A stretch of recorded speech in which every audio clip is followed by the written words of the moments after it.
የጀነራሉ የመጨረሻ ማስጠንቀቂያ የመቀሌው ከባድ ትንቅንቅም ባክሻኩር አንድ ታዋቂ አባባል አለው። ፖለቲከኞች ወይም የሀገር መሪዎች ለጦርነት ገንዘብ ያገኛሉ፣ ድሃም ግን መገብ አይችሉም የሚል። ይህ ንግግር የብዙ ኢትዮጵያውያን የብዙ አፍሪካውያን እውነታን የሚያሳይ ይመስላል። በአፍሪካ ውስጥ ለስልጣን ተብሎ ብዙ ከባድ ጦርነት ይቀሰቀሳል። ሀገር ከተማ ይወድማል። ከተማን ለመውደም ሀገርን በጦርነት አመድ ለማድረግ ግን ውድ የሆኑ የጦር መሳሪያዎች ይገዛሉ። ድሆች ደግሞ የሚመግባቸው ሰው አጥተው በረሃብ ይቆላሉ። ፖለቲከኞች በበኩላቸው የቅንጦት ኑሮ ይኖራሉ። ይህ ለጦርነት ገንዘብ ያገኛሉ፣ ድሆችን መመገብ ግን አይችሉም የሚለው የቱፓክ ሻኩር ንግግር የብዙዎችን የአፍሪካ ሀገራት መሪዎች አቋም ያንጸባርቃል። በአሁኑ ሰዓት በኢትዮጵያ ውስጥ የሚበላህ የሚጠጣቱ በረሃብ የሚገረፍ ብዙ ሚሊዮን ህዝብ አለ።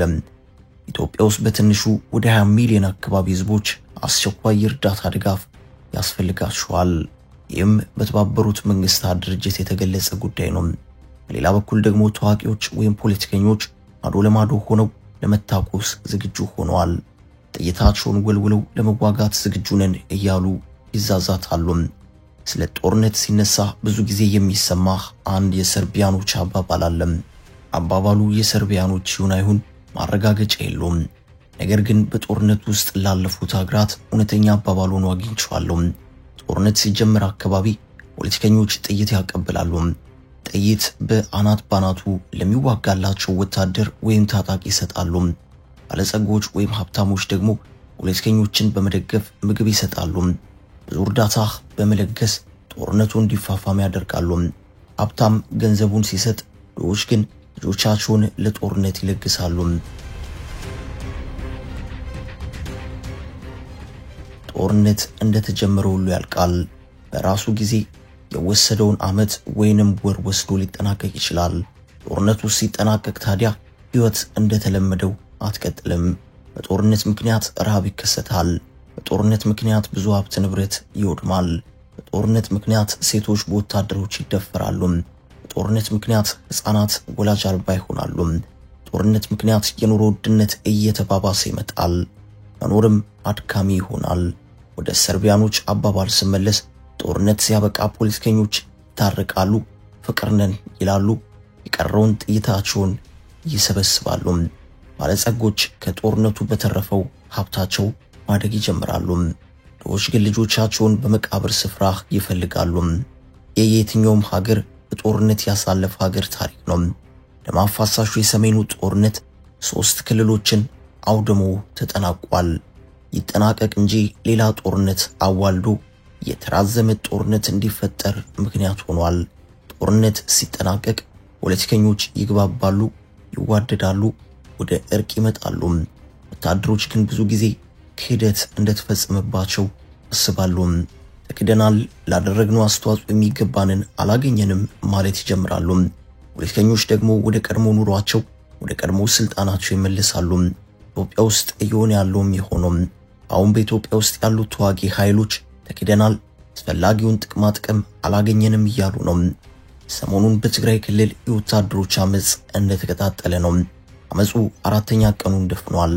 መንገዶች ተዘግተዋል። የጀነራል ታደሰ ወረደም ከወደ ፌደራል መንግስቱ ማስጠንቀቂያ ቢጤ ተሰጥቷል። ከህወሓት ወይም ከፌደራል መንግስቱ ምረጥ አይነት መልእክት ተላልፏል።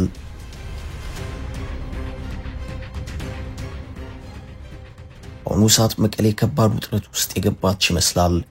የትግራይ ኃይል አባላት ሰልፈኞች ለ4ኛ ቀን ዛሬ መኪና መንገድ ዘግተዋል። ዛሬ ማለትም ዕለተ አርብ ጥቅምት 6 2018 ዓ.ም የትግራይ ኃይል አባላት ሰልፈኞች የመኪና መንገድ ዘግተዋል። የትግራይ ምስራቃዊ ዞን ዋና ከተማ ወደ ሆነችው አዲግራት ከተማ የሚያስገቡና የሚያስወጡ 3 ዋና መንገዶች ተዘግተዋል የሚል መረጃ ወደ አዲግራት ተሰምቷል። በተመሳሳይ ከአድዋ ወደ አዲግራት መንገድ የሚወስደውም ተዘግቷል። ከጥቅምት 3 2018 ዓ.ም ወዲህ ከክልሉ ምስራቃዊ ደቡባዊ ዞኖች ወደ መቀሌ የሚወስዱ መንገዶች በአውላና በመሆኒ ወደ እንደስላሴ ሽረ ከተማ የሚወስድ መንገድ በእንዳባጉና ከአድዋ ወደ አዲግራት የሚወስድ በሴሮ ተዘግተው በዚያው ቀን በተለያዩ ሰዓቶች መከፈታቸው ይታወሳል። ከአካባቢው ለቢቢሲ ትግርኛ የተላኩት ምስሎች እንደሚያሳዩት በነብለት የሚገኘው አውቶቡስ ጣቢያ አገልግሎት መስጠት ሳይችል ቀርቷል። በተመሳሳይ ከውቅሮ ወደ መቀለ በሚወስደው መንገድ በአጉላ ከተማ መንገድ ተዘግቶ የነበረ ሲሆን እርዳታ የጫኑ መኪናዎች ማለፍ ሳይችሉ መቅረታቸውን ከስፍራው የተገኘው መረጃ ያሳያል። የትግራይ ኃይል አባላት በተለያዩ የክልሉ አካባቢዎች መንገዶችን በመዝጋት ተቃውሟቸውን ቀጥለዋል። በደቡብ ትግራይ ዞን መሆኒና አዲሹ ወደ መቀለ የሚወስዱ መንገዶችን ተዘግተዋል። የክልሉ ካቢኔ በመንግስት ኮሚኒኬሽን ቢሮ በኩል ጥቅምት 5 2018 ዓ.ም ባወጣው መግለጫ የሰራዊቱ አባላት ያነሱት የደሞዝ ጭማሪ የጥቅማ ጥቅምና የመሬት ጥያቄን ለመመለስ የሚያስችል መመሪያ ማውጣቱን አሳውቆ ነበር። ያም ቢሆን ግን ዛሬም መንገዶች ተዘግተዋል። በሌላ በኩል አረና ትግራይ ፓርቲ ተቃውሞ ካሰሙት የትግራይ ኃይል አባላት ጎን እንደሚቆም አስታውቋል። ፓርቲው በትላንትናው ዕለት ባወጣው መግለጫ ለዓመታት በተለያየ መንገድ ሲቀሰቀስ የቆየውና በተበታተነ መንገድ ሲካሄድ የነበረው የትግራይ ህዝብ የለውጥ ፍላጎት ሆነ አደባባይ ወጥቷል በማለት ጀምረዋል።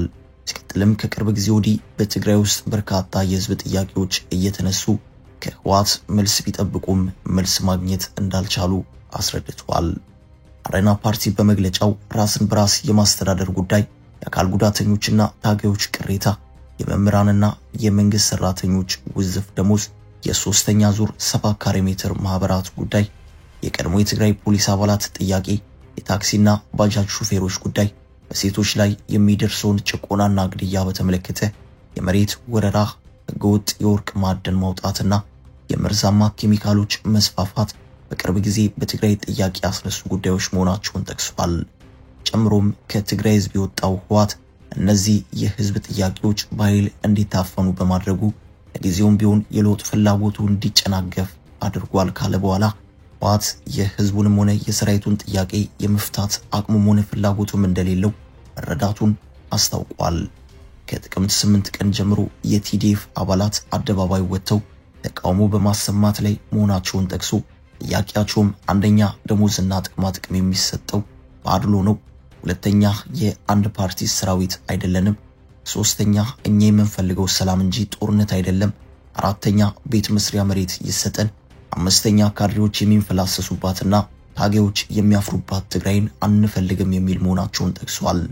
አረና ፓርቲ ጨምሮም እነዚህን ጥያቄዎች ፍትሃዊና ተገቢ ናቸው በሚል እንደሚደግፍና ከሰራዊቱ አባላት ጎን እንደሚቆም አስታውቋል። ቢቢሲ ያነጋገራቸው ተቃዋሚዎች የሁለት ዓመት ደሞዝ አለመከፈሉን እንደዚሁም ቃል የተገባላቸው ጥቅማ ጥቅም አለመከበሩን በመግለጽ ቅሬታቸውን አቅርበዋል። ከዚህ ባለፈም ሌሎች ተያያዥ ጉዳዮችን ያነሱ ሲሆን ጥያቄዎቹ በመላው ትግራይ ያሉ የትግራይ ኃይሎች አባላት ቅሬታ መሆኑን ይናገራሉ። ተቃውሟቸውን ያሰሙት የትግራይ ኃይል አባላት የሀገር መከላከያ ሰራዊት፣ የፌደራል ፖሊስና የቀድሞ የክልሉ ልዩ ኃይል አባላት የነበሩና ትግራይ ኃይልን የተቀላቀሉ ናቸው። እነዚህ የትግራይ ኃይል አባላት በቀድሞ የደሞዝ ክፍያ ዝርዝር ውስጥ ስለነበሩ ደሞዛቸው እየተቆራረጠም ቢሆን መቀጠሉን ይናገራሉ። ለጀነራል ታደሰ ወረደ የተሰጠው ማስጠንቀቂያ ደሞዛቸው እየተቆራረጠም ቢሆን መቀጠሉን ይናገራሉ። ለጀነራል ታደሰ ወረደ የተሰጠው ማስጠንቀቂያ ግልጽ ምክር ለሌተናል ጀነራል ታደሰ ወረደ በሚል ርዕስ ለሌተናል ጀነራል ታደሰ ወረደ የተላለፈው መልእክት እንዲህ የሚል ነው። አሁን የት እንዳለህ እኛም አንተም እናውቃለን። በዚህ ዛቻ በተቀላቀለበት መልእክት የሚጀምረው ይህ ማስጠንቀቂያ ከወንጀሉ ተጠያቂነት ለማምለጥ አዲስ ጦርነት በመጫር ላይ ያለው አሮጌው የህወሓት አንጃ የክልሉ ፕሬዝዳንት ጀነራል ታደሰ ወረደን እጅ የመጠምዘዝ ስራውን በሚገባ እየሰራ ነው የሚል ክስም ያቀርባል። ህወሓት በክልሉ የሚያደርጋቸው የጦርነት ዝግጅትና ከግብጽና ከሻቢያ ሰዎች ጋር እየሰራ ያለው አደገኛ ስራ ከክልሉ ፕሬዝዳንት ታደሰ ወረደ አይን የተሸሸገ አይደለም በማለትም ከብልጽግና አክቲቪስቶች በኩል የተላለፈው መልእክት ጨምሮ ያስረዳል። ምክሩ እንዲህ ያለ ይቀጥላል። ጀነራል ታደሰ ወረደ ከጦርነቱ በፊት ደብረጽዮንና የቡድኑ አባላት የተሳሳቱትን ስህተት አትድገም። የትግራይ ህዝብ ከዚህ በኋላ ጦርነትን የሚሸከምበት ጫንቃ የለውም። ትግራይ ላይ ያለን ኃላፊነት ተጠቅመህ እየተጫረ ያለውን አደገኛ እሳት ቮልካኑ ከመሆኑ በፊት በማጥፋት ለትግራይ ህዝብ ውለቱ አለለትም። ይህንን ሳታደርግ ቀርተህና አምሯቸው በሻገተ በህወሓትና በሻቢያ ዛውንቶች አኪጦፌላዊ ምክር ተገፍተ ትግራይን ለጦርነት ዳግም ከዳረካት ከታሪካዊ ተጠያቂነት እንደማታመልጥ የታወቀ ይሁን። እናት ዳግም አታልቅስም።